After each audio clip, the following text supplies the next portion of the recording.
जय हिंद दोस्तों, good morning, सुप्रभात। एक बार फिर से आप सभी का हार्दिक स्वागत और हार्दिक अभिनंदन है। Target JSP register Uttar Pradesh police भर्ती परीक्षा 2024 और आज आपका होगा प्रैक्टिस सेट नंबर 21। एक कदम सफलता की ओर। उम्मीद है कि आप सभी लोग अच्छे से होंगे और आप सभी की तैयारी प्रॉपर अच्छे से चल रही होगी।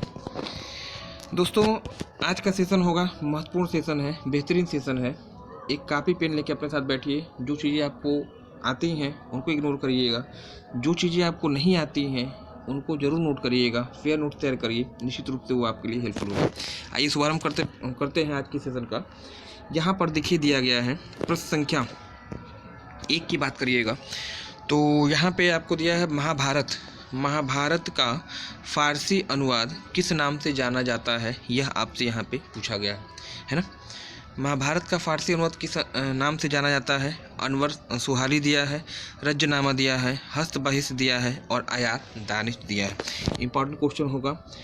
महाभारत की अगर बात करिएगा, महाभारत की रचना वेद व्यास जी के द्वारा की गई थी और इसका जो फारसी अनुवाद किस नाम से जाना जाता है, ऑप्शन बी यहाँ पे हो जाएगा आपका राइट। रज्जनामा आपका यहाँ पे हो जाएगा राइट, है ना।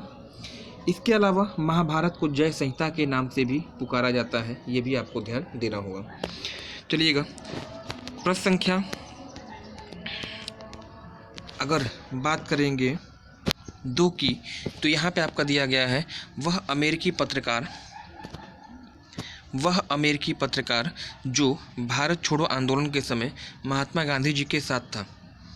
वह अमेरिकी पत्रकार जो भारत छोड़ो आंदोलन के समय महात्मा गांधी जी के साथ था, उसका नाम क्या था। विलियम एस सीरेर दिया है, लुई फिशर दिया है, वेब मिलर दिया है और मार्क मैगली फर्गुसन दिया है ना।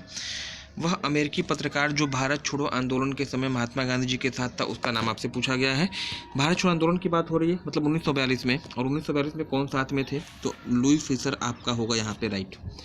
लुई फिशर यहाँ पे आपका होगा राइट, यहाँ पे भारत छोड़ो आंदोलन के समय। अगर सविनय अवज्ञा आंदोलन की बात करता या दांडी मार्च के समय की बात करता, तब उत्तर आपका वेब मिलर हो जाता। तो दोनों का नाम आपको ध्यान रखना होता है, दोनों ही एग्जाम में आपसे पूछे जाते हैं।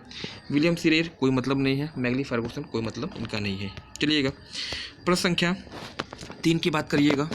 निम्नलिखित पर्वत चोटियों को उनके स्थिति के अनुसार पूर्व से पश्चिम के क्रम में एडजस्ट कीजिए, है ना। 4 पर्वत चोटियों का नाम दिया है, हिमालय पर्वत की हैं चारों, और दिया है कि उनकी लोकेशन के आधार पर पूर्व से पश्चिम के क्रम में अरेंज करना है। मतलब इन चारों में जो सबसे पूर्व है, इन चारों में जो सबसे पूर्व है उसको आप पहले लिखिएगा और क्रमशः पश्चिम की तरफ बढ़ना है। देखिए, माउंट एवरेस्ट है, नंदा देवी है, नंगा पर्वत है और कंचनजंगा है। पूर्व से पश्चिम की बात हो रही है, मतलब सबसे पूर्व में इन चारों में कौन होगा। सबसे पूर्व में होगा कंचनजंगा सिक्किम में, यानी सबसे पहले 4 आपका आएगा, ठीक है।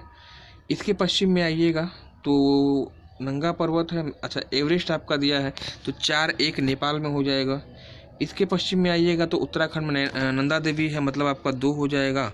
और नंगा पर्वत आपका कहाँ पड़ता है, जम्मू कश्मीर में, तो आपका 3 हो जाएगा। 41-23 आपका जो है यहाँ पे राइट उत्तर होना चाहिए। और मुझे ऑप्शन में पहले ही आपको दिखाई दे रहा है, सही उत्तर आपका क्या है, 41-23 है, मतलब 4 1 2 3 यहाँ पे सही उत्तर हो जाएगा, है ना।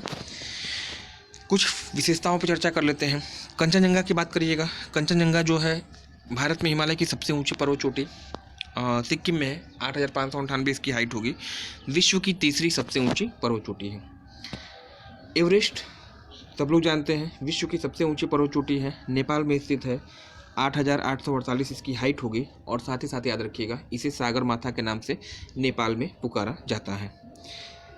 नंदा देवी उत्तराखंड में स्थित है, 7816 इसकी हाइट है और पूर्ण रूप से भारतीय सीमा में स्थित सर्वोच्च चोटी का उदाहरण है।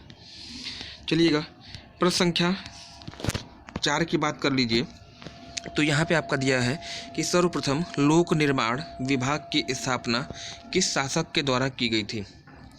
सर्वप्रथम लोक निर्माण विभाग की स्थापना किस शासक के द्वारा की गई थी, यह आपसे पूछा गया है। अलाउद्दीन खिलजी है, बलबन है, फिरोज शाह तुगलक है या इल्तुतमिश है ना। लोक निर्माण विभाग की स्थापना किसके द्वारा की गई है? तो इस प्रश्न का जो सही उत्तर होगा ऑप्शन सी यहाँ पे होने जा रहा है, फिरोज शाह तुगलक।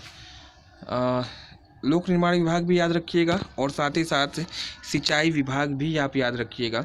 सिंचाई करहाब सर्व नाम का जो कर्व है इसी के द्वारा लगाया गया था। इसके अलावा इसने जौनपुर शहर की स्थापना की थी, ये भी याद रखिएगा। और साथ ही साथ एक चीज़ मैं आपको और बता दूं, एकमात्र ऐसा शासक जिसने हिंदुओं पर भी जजिया कर लगाया था, तो उत्तर आपका फिरोज शाह तुगलक होता है ना। इल्तुतमिश ऐबक का, कुतुबुद्दीन ऐबक का दामाद था और इसने जो है जो कुतुब मीनार था उसका निर्माण कार्य जो है पूरा कराया था, है ना। चलिएगा, आज के सेशन का 5वां क्वेश्चन दिया गया है, निम्नलिखित में से किसका ये मत था कि पृथ्वी सूर्य के चारों ओर परिक्रमा करती है ना। किस भारतीय विद्वान का यह मत था कि पृथ्वी सूर्य के चारों ओर परिक्रमा करती है? तो देखिए, आर्यभट्ट दिया है, ब्रह्मगुप्त दिया है, वराह मिहिर दिया है और आपका अरस्तु दिया है। पृथ्वी चारों ओर घूमती है सूर्य के, इस प्रश्न का जो सही उत्तर आपका है ऑप्शन ए। ऑप्शन ए यहाँ पे हो जाएगा राइट, इन्होंने बताया था, है ना। अरस्तु की बात करिएगा, अरस्तु ने थ्योरी दी थी जियोसेंट्रिक, मतलब भू केंद्रीय सिद्धांत परिकल्पना इन्होंने दी थी। कहा कि इन्होंने बताया था कि पृथ्वी केंद्र में स्थित है और सूर्य समेत जितने भी अन्य ग्रह हैं वो पृथ्वी के चारों ओर परिक्रमा करते हैं, है ना। तो आर्यभट्ट यहाँ पे क्लियर आपका हो जाएगा। अच्छा, इसके बाद अगर देखा जाए ब्रह्मगुप्त की अगर बात कर लीजिएगा, तो ब्रह्मगुप्त ने क्या बताया? ब्रह्मगुप्त ने कहा कि पृथ्वी जो है, पृथ्वी हर वस्तु को अपनी तरफ क्या करती है? अट्रैक्ट करती, खींचती है। इसको आप गुरुत्वाकर्षण बल कहते हैं। तो ये दोनों ही चीज़ें आप याद रखेंगे। चलिएगा, प्रश्न संख्या यहाँ पे अगर 6 की बात करिएगा, मक्का में सफ़ेद कली किस तत्व की कमी से होती है? ये क्वेश्चन रिपीट हो गया है पिछले सेट का, मुझे लग रहा है। चलिए फिर यहाँ पे मैं कंफर्म कर देता हूँ। मक्का में सफ़ेद कली किस तत्व की कमी से हो जाती है? तो नाइट्रोजन की कमी आपका यहाँ पे जो है उत्तर आपका राइट हो जाएगा। आपको याद भी होगा, कल ही के सेट में सारी समझौता ये था। ऑप्शन ए, नाइट्रोजन की कमी से आपका मक्का में सफ़ेद कली रोग होता है ना। आज के सेशन का अगला क्वेश्चन प्रश्न संख्या 7 की अगर आप बात करते हैं, तो यहाँ पे दिया गया है, निम्नलिखित में से किसके विरोध स्वरूप रविन्द्रनाथ टैगोर ने अपनी नाइटहुड की उपाधि को त्याग दिया था, है ना। निम्नलिखित में से किसके विरोध के परिणाम स्वरूप रविन्द्रनाथ टैगोर ने अपने नाइटहुड की उपाधि को त्याग दिया था, ये आपसे पूछा गया है। बंगाल का विभाजन लिखा है, नमक कानून दिया है, मार्ले मिंटो सुधार दिया है और जलियांवाला बाग हत्याकांड दिया है ना। तो किसके परिणाम स्वरूप ये घटना होती है? तो याद रखिएगा, इसका जो सही उत्तर आपका होगा जलियांवाला बाग हत्याकांड, एक निर्दयी हत्याकांड जिसमें कि जनरल डायर के द्वारा जो है लगभग 1000 से ऊपर असंख्य लोगों की हत्या करवा दी जाती है। 13 अप्रैल सन 1919 जगह जगह इस हत्याकांड की आलोचना की जाती है और इसी के विरोध में जो है रविन्द्रनाथ टैगोर ने अपनी इस उपाधि को वापस कर दिया था, है ना। प्रश्न संख्या 8वें की बात कर लीजिएगा, तो यहाँ पे आपका दिया गया है कि संविधान का 52वां संशोधन संबंधित है, किससे संबंधित है? निर्वाचन दिया है, शिक्षा को समवर्ती सूची में लाने से दिया है, अल्पसंख्यक के संरक्षण संबंधित दिया है और दल बदल उपबंध दिया है। 52वां संशोधन किससे रिलेटेड होगा? तो इस प्रश्न का जो सही उत्तर आपका होगा ऑप्शन डी। यहाँ पे 52वां संशोधन होता है 1985 में, 1985 में, और दल परिवर्तन संबंधित नियमों को और कड़ा किया गया था, जिसके पश्चात जो है ये आपका 52वां अमेंडमेंट आपका अस्तित्व में आया था, है ना। आज के सेशन का 9वां क्वेश्चन सुमेलित करना है। यहाँ भी निम्नलिखित को सुमेलित कीजिए तथा दिए गए उत्तर का सही चयन कीजिए, है ना। एक तरफ हिल स्टेशन दिया गया है, पर्यटक स्थल का नाम दिया गया है, और दूसरी तरफ जो है राज्य दिया गया है, चकराता, हाफलांग, कालपोंग और कुफरी, है ना। और दूसरी तरफ आपका क्या है? असम है, पश्चिम बंगाल है, उत्तराखंड है या फिर हिमाचल प्रदेश है। तो अगर देखा जाए चकराता कहाँ पड़ता है, एकदम आसान है, कोई दिक्कत आपको होगी नहीं। 3 नंबर आपका उत्तराखंड में आपका चकराता हो जाएगा। हाफलांग कहाँ पड़ेगा? तो ये आपका असम में पड़ता है, 1 नंबर आपका हो जाएगा। कालपोंग कहाँ पड़ता है? तो ये आपका है पश्चिम बंगाल में, तो 2 आपका हो जाएगा। और ये कुफरी कहाँ पे है, तो हिमाचल प्रदेश में है, चौथा नंबर।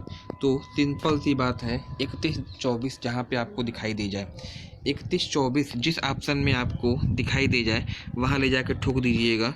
और कहाँ पे दिखाई दे रहा है 31-24 पहले ही ऑप्शन दिखाई दे रहा है ना, तो पहला ही ऑप्शन में यहाँ पे क्या करेंगे, राउंड कर देंगे पूरा, 31-24 आपका यहाँ पे राइट हो जाएगा। फिर से देखिए, चकराता उत्तराखंड में, चकराता जो है उत्तराखंड में है। हाफलांग की अगर बात करिएगा, हाफलांग आपका असम में हो जाएगा, कालपोंग आपका पश्चिम बंगाल में हो जाएगा और कुफरी आपका हिमाचल प्रदेश में हो जाएगा। ये सिनेरियो आपका निकल के आया है। चलिएगा प्रश्न संख्या 10 की बात कर लीजिए कि संविधान संशोधन के द्वारा सिक्किम को पूर्ण राज्य का दर्जा प्रदान किया जाता है ना। सिक्किम को पूर्ण राज्य का दर्जा किस संशोधन के द्वारा मिला था, ये आपसे पूछा गया है। 30वां, 34वां, 35वां या फिर 36वां। देखिए 2 क्वेश्चन आपसे यहाँ से बनेंगे। पूर्ण राज्य पूछा गया है, मैं आपको पहले वो बता देता हूँ। 1975 में 36वां अमेंडमेंट होता है ना। 1975 में 36वां अमेंडमेंट होता है, संशोधन होता है, और इस संशोधन के द्वारा सिक्किम को पूर्ण राज्य का दर्जा प्रदान किया जाता है। 1974 में आपका 35वां अमेंडमेंट होता है और इसके द्वारा सिक्किम को दिया जाता है सह राज्य का दर्जा। तो सह राज्य भी आपसे पूछा जाता है, पूर्ण राज्य भी आपसे पूछा जाता है। पूर्ण राज्य ज़्यादा पूछा जाता है, 36वां अमेंडमेंट आप बता दीजिएगा, है ना। 30वां 34वां कोई बहुत ज़्यादा इंपॉर्टेंट नहीं होगा। प्रश्न संख्या 11 की बात कर लीजिएगा। आर्थिक नियोजन, देखिए आर्थिक नियोजन भारतीय संविधान की किस अनुसूची में शामिल है, ये आपसे पूछा गया है ना। इकोनॉमिक प्लानिंग भारतीय संविधान की किस अनुसूची में शामिल है, संघ सूची है, समवर्ती सूची है, राज्य सूची है और अवशिष्ट शक्तियाँ। आर्थिक नियोजन आपका जो समवर्ती सूची का विषय है, ऑप्शन बी आपका होगा राइट, है ना। राइट सूची, राइट आपका यहाँ पे क्या है, समवर्ती सूची है। आर्थिक नियोजन, आर्थिक नियोजन के साथ साथ एजुकेशन याद रखिएगा, शिक्षा। आर्थिक नियोजन और शिक्षा यह 2 ऐसे विषय हैं जो कि समवर्ती सूची में है। समवर्ती सूची मतलब एक ऐसी सूची जिसमें राज्य स्तर के और केंद्र स्तर के दोनों ही दृष्टि से महत्वपूर्ण विषयों को रखा गया है।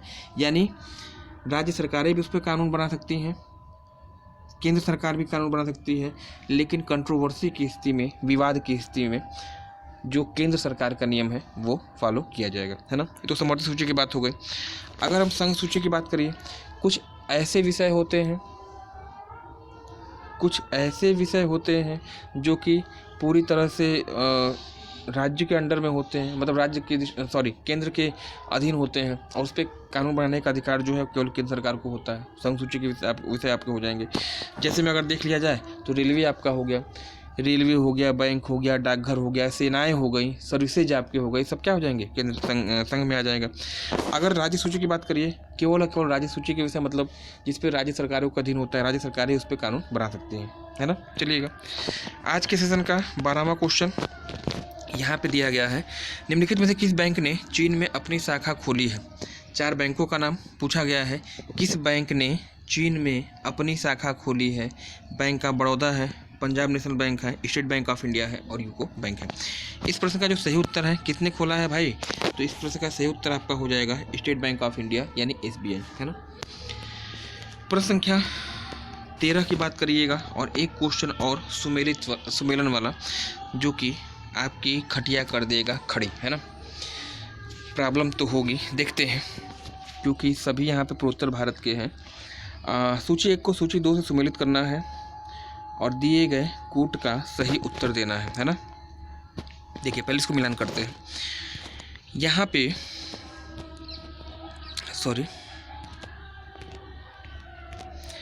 कहाँ पहुँच गए, यह आपकी स्थिति। इसको थोड़ा सा मैं चेक करता हूँ पहले क्या स्थिति है। नामदफा अभ्यारण्य कहाँ पड़ता है, एक तरफ अभ्यारण्य की सूची, एक तरफ जो है राज्य की स्थिति, है ना। नामदफा अभ्यारण्य कहाँ पड़ेगा, तो आप कहेंगे सर अरुणाचल प्रदेश में है। इसको मुझे चेंज करना होगा कलर। चलिए अब होगा क्लियर, है ना। नामदफा अभ्यारण्य कहाँ पे है, तो ये आपका पड़ता है अरुणाचल प्रदेश में, नो डाउट है। इंटागार्की राष्ट्रीय उद्यान, दम्फा और गर्म पानी कहाँ पड़ता है, असम में है। डम्फा अभ्यारण्य कहाँ है, ये आपका मिजोरम में है। और इंटागार्की बच गया, ये आपका नागालैंड में हो जाएगा। तो क्रॉस मल्टीप्लिकेशन आपका है, तिर्यक गुणा है, इसमें कोई दिक्कत आपको होनी नहीं चाहिए। नंबर्स अगर देखना चाहें देखिएगा, तो यहाँ पे ए का हो जाएगा 2, सॉरी देखिए ए का हो जाएगा आपका 2, बी का 1, डम्फा आपका 4 हो जाएगा और गर्म पानी 3 हो जाएगा। 2143 का सिनेरियो बन रहा है। 2143 आपका सिनेरियो बना रहा है। देखिए किस ऑप्शन में 2143 है, और 2143 मुझे लग रहा है सी ऑप्शन में। ऑप्शन सी आपका हो जाएगा यहाँ पे राइट। सी ऑप्शन यहाँ पे होने जा रहा है राइट, है ना। प्रश्न संख्या 14 की बात कर लीजिएगा। देखिए 14 की बात करिए तो निम्नलिखित में से किस शैल तंत्र से भारत में कोयला का उत्पादन किया जाता है? कौन सा शैल तंत्र है जो कोयला के उत्पादन के लिए जाना जाता है? धारवाड़ क्रम है, कुडप्पा क्रम है, गोंडवाना क्रम है, या फिर विंध्य तंत्र है ना। कोयला का उत्पादन किस क्रम से होता है? पहले मैं इसका उत्तर दूंगा और फिर अन्य चट्टानों की व्याख्या। ऑप्शन सी होगा सही। यहाँ पे जो है ऑप्शन सी सही है, गोंडवाना क्रम की चट्टान से आपका कोयला निकाला जाता है। धारवाड़ है, धारवाड़ का मतलब क्या कि धातु, ध से धारवाड़ याद रखिएगा, ध से धातु याद रखिएगा। धातु का उत्पादन कहाँ से होगा या संग्रह कहाँ पे होता है, तो आप धारवाड़ क्रम बताइएगा। कुडप्पा की बात कर लीजिए, कुडप्पा आपका आंध्र प्रदेश में पाई जाती है। विंध्य पर्वत से आपका निकलेगा, तो चूना पत्थर आपका यहाँ पे सही होगा। चलिएगा आज के सेशन का 15वां क्वेश्चन ज्योग्राफी का क्वेश्चन है और स्पेशली सॉइल क्षेत्र से है, मिट्टी संबंधित है। दिया गया है कि लैटराइट मिट्टी किस राज्य में पाई जाती है, ये आपसे पूछा गया है। लैटराइट मिट्टी किस राज्य में पाई जाती है? तो उत्तर प्रदेश है, हिमाचल प्रदेश है, पंजाब है और आपका महाराष्ट्र। किस राज्य में लैटराइट मिट्टी मिलेगी? तो इस प्रश्न का जो सही उत्तर है, उत्तर प्रदेश में तो जलोढ़ मिलती है। हिमाचल प्रदेश में कौन मिलती है? तो आप बताएंगे पर्वतीय मिट्टी है। पंजाब में मतलब जलोढ़ मिट्टी आपका है। ऑप्शन डी आपका होगा राइट। महाराष्ट्र में लैटराइट मिट्टी भी है और काली मिट्टी भी है। लैटराइट मिट्टी की बात हो रही है, दो विशेषता लैटराइट की याद रखिएगा।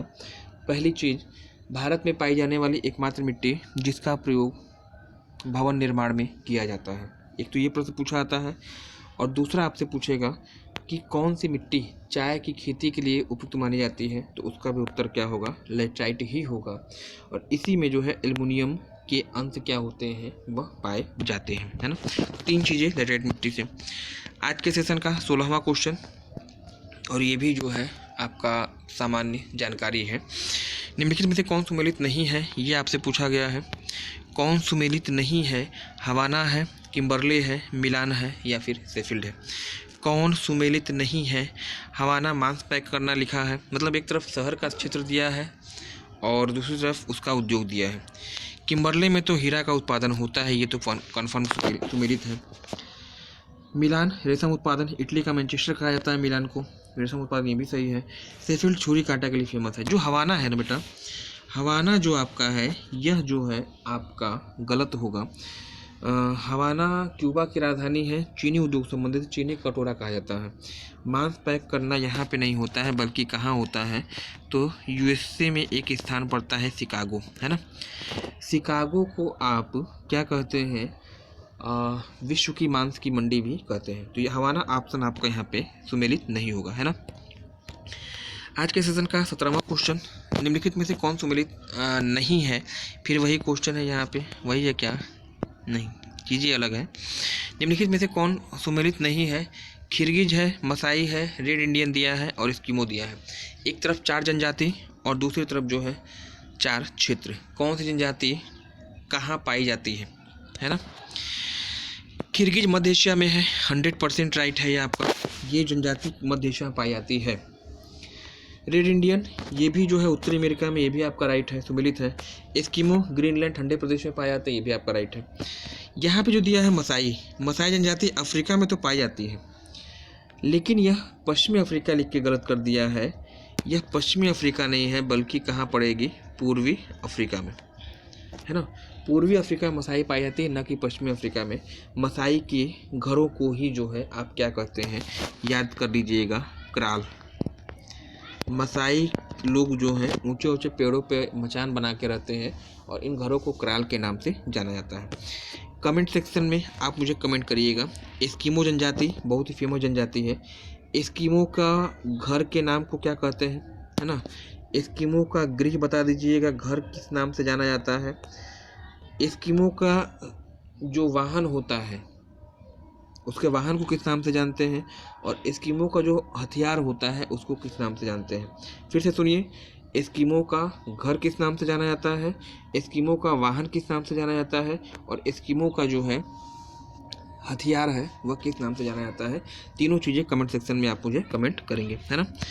आज के सेशन का 18वां क्वेश्चन, और ये क्वेश्चन जो है यहाँ पे दिया है, संगम योजना का उद्देश्य है। संगम योजना का क्या उद्देश्य है भाई?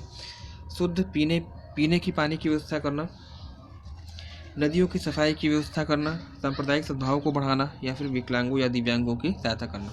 संगम पढ़कर अगर आप नदियों की तरफ अट्रैक्ट होते हैं या पानी की तरफ अट्रैक्ट होते हैं तो आप गलत होंगे। ना तो पानी से संबंधित है और ना ही नदी संबंधित है, ये दोनों ही चीज़ें गलत हैं। तब संबंधित किससे है? तो संबंधित इसका सही उत्तर आपका होगा ऑप्शन डी, यहाँ पे विकलांग और दिव्यांगों की सहायता करने से ये योजना आपकी रिलेटेड होगी। पहले की योजना है, लेकिन यकीन मानिए लिख लीजिएगा, मे भी हो सकता है गाहे बगाहे मिल जाएगा तो आप कर लेंगे, है ना। सेशन का अंतिम क्वेश्चन, 19वां क्वेश्चन है, अभी अंतिम नहीं है। सर्व शिक्षा अभियान किस आयु वर्ग के लिए है? सभी बच्चों को शिक्षित करने का अभियान चलाया गया है। किस एज ग्रुप के लोगों को इसमें शामिल किया गया है? और इसका उत्तर भी मुझे लगता है आप दे देना चाहिए, दे देंगे, पूरा विश्वास है आप लोग पे। 30 से 10 वर्ष आयु वर्ग दिया है, 4 से 8 आयु वर्ग दिया है, 5 से 15 दिया है, और 6 से 14 आयु वर्ग के बालक, है ना। किस आयु वर्ग के अभ्यर्थियों को सर्व शिक्षा अभियान के तहत जोड़ा जाएगा? इस प्रश्न के लिए मैं आपका कमेंट लूँगा। थोड़ा सा प्रॉब्लम होगी, देखिए कुछ लोग सही भी कर रहे हैं, कुछ लोग गलत भी कर रहे हैं। फिलहाल मैं सही उत्तर आपके लिए मैं दे रहा हूँ। ऑप्शन डी आपका होगा सही। सर्व शिक्षा अभियान 6 से 14 वर्ष के बालकों के लिए चलाई जाने वाली एक निःशुल्क एवं अनिवार्य शिक्षा की व्यवस्था है। आप मुझे कमेंट सेक्शन में कमेंट कर बताइएगा इस योजना का शुभारंभ किस वर्ष हुआ था, है ना। आज के सेशन का अंतिम क्वेश्चन, एक एक करते करते हम लोग जो है 20वें पायदान पे आ गए हैं। सेट नंबर 19 आपका है, नहीं सेट नंबर 20 है। प्रैक्टिस सेट आपका क्या है? 21 है, 21वां सेट हम लोग पहुंच गए हैं आज। और आज के बाद से आपका 9 सेट आपका और बचेगा, जो कि इसी लेवल का रहेगा। और ये डेट आपका नियर अबाउट मान के चलिए 6 या 7 तारीख तक आपका ये सेशन आपका चलेगा, है ना।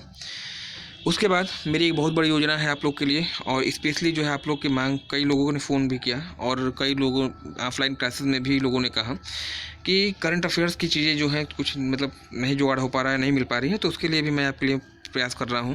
और इस सेशन के ख़त्म होने के बाद प्रॉपर जो है करंट अफेयर्स, चाहे यूपी स्पेशल हो, चाहे आपका ऑल ओवर जो आप पढ़ते हैं करंट अफेयर्स पूरा, उसका 1 साल का पूरा वार्षिकी मैं आपको यहाँ पे चालू कराने वाला हूँ, है ना।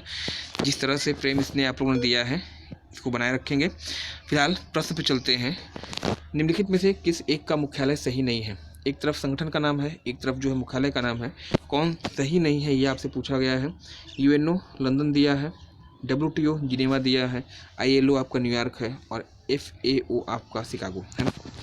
देखिए यूएनओ की अगर बात करिएगा तो यूएनओ मतलब यूनाइटेड नेशन ऑर्गेनाइजेशन कहते हैं, संयुक्त राष्ट्र संघ कहते हैं। इसका मुख्यालय यहाँ पे दिखा रहा है लंदन, जो कि गलत है।